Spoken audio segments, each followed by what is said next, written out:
This bilingualism was necessitated by geopolitical needs, barter trade, marital relations, or religious discourses.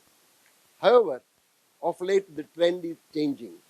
Most Indians, not sparing Goans, are bilingual, but their bilingualism is extra Indian, which means the people speak English beside their own mother tongue.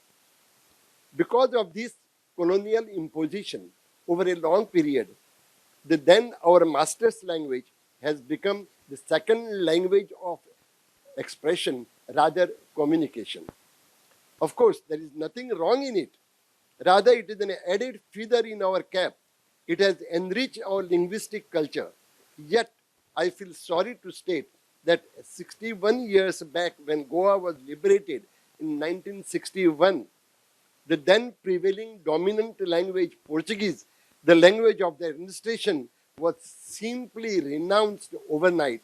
That is the saddest page of Goa's linguistic history, in my opinion. By adopting Hindi or English, we are inviting monolingualism or unilingualism. This is certainly not in the interest of our cultural fitness. If allowed to continue, our struggle for identity will be rendered meaningless.